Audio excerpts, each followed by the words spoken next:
Kochi Ponnurunni east റോഡിലെ അങ്കണവാടിയിൽ ഭക്ഷ്യവിഷബാധയെന്ന സംശയം. പുഞ്ചത്തോടിന് സമീപത്തെ അങ്കണവാടിയിലെ കുട്ടികൾക്കാണ് ശാരീരിക ബുദ്ധിമുട്ടുകൾ അനുഭവപ്പെട്ടത്.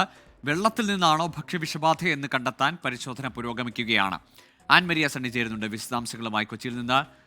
ആൻ, കഴിഞ്ഞ ദിവസമാണ് ഈ പുഞ്ചത്തോട് കനാൽ വൃത്തിയാക്കാൻ നമ്മളുടെ വാർത്തയെ തുടർന്ന് ഇടപെടലുണ്ടായത്. അതിനു മുമ്പ് ആ പ്രദേശവാസികളൊക്കെ ഈ വെള്ളം, അവരുടെ കുടിവെള്ളം അടക്കം മലിനമാകുന്നു എന്ന ഒരു പരാതി ഉന്നയിച്ചതാണ്. അത്തരത്തിൽ എന്തെങ്കിലും സാഹചര്യമാണോ ഈ കുട്ടികൾക്ക് ആരോഗ്യ പ്രശ്നങ്ങളിലേക്ക് നയിച്ചത്? ഈ കുട്ടികളുടെ ആരോഗ്യനില എങ്ങനെയുണ്ട്? ഗോകുൽ, അന്ന് നമ്മൾ ആ ദൃശ്യങ്ങൾ കാണിക്കുമ്പോൾ നമ്മൾ അതിന്റെ ബുദ്ധിമുട്ട് എന്താണ് എന്നുള്ളത് ദൃശ്യങ്ങൾ സഹിതം നമ്മൾ പുറത്തുവിട്ടതാണ്. ഒരു കാര്യം പറയാനായിട്ടുള്ളത്, കഴിഞ്ഞ വ്യാഴാഴ്ചയാണ് ഈ സംഭവം നടക്കുന്നത്. അതായത് കുട്ടികൾക്ക് ഈ അംഗൻവാടിയിലെ പൊന്നുരുന്നി ഈസ്റ്റ് റോഡിലെ ഈ അംഗൻവാടിയിലെ കുട്ടികൾക്ക് ശാരീരിക ബുദ്ധിമുട്ടുകൾ ഉണ്ടാകുന്നത്. ഏകദേശം 12ഓളം കുട്ടികൾക്കാണ് ബുദ്ധിമുട്ടുണ്ടായത്. 18ലധികം കുട്ടികളാണ് ഈ അംഗൻവാടിയിലുള്ളത്.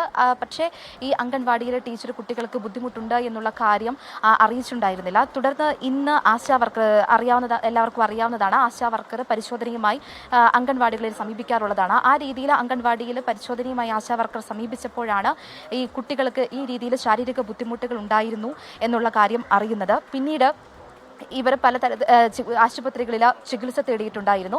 ആശുപത്രികളിൽ ചികിത്സ തേടി കുട്ടികളുടെ ശാരീരിക നില ഇപ്പോൾ മെച്ചപ്പെട്ടിട്ടുണ്ട്. കാര്യമായ ബുദ്ധിമുട്ടുകളൊന്നും ഇല്ല എന്നാണ് നമുക്ക് ലഭിക്കുന്ന വിവരം. മാത്രമല്ല, ഈ കുട്ടികളുടെ തന്നെ 3 മാതാപിതാക്കൾക്കും ഈ രീതിയിൽ ശാരീരിക ബുദ്ധിമുട്ടുകൾ അനുഭവപ്പെട്ടിട്ടുണ്ടായിരുന്നു. അതുകൊണ്ട് തന്നെ അംഗൻവാടിയിൽ നിന്ന് കൊണ്ടുപോയ ഭക്ഷണത്തിൽ നിന്നാണോ ഈ ഭക്ഷ്യവിഷബാധ ഉണ്ടായിരിക്കുന്നത് എന്നുള്ള ഒരു സംശയം വരുന്നുണ്ട്. അല്ലെങ്കിൽ ഏതെങ്കിലും തരത്തിലുള്ള വൈറൽ ഫീവർ ആണോ എന്ന കാര്യത്തിലും സംശയമുണ്ട് എന്നാണ് ഹെൽത്ത് ഇൻസ്പെക്ടറുമായി സംസാരിച്ചപ്പോൾ നമുക്ക് മനസ്സിലാക്കാനായിട്ട് സാധിച്ചിരിക്കുന്നത്.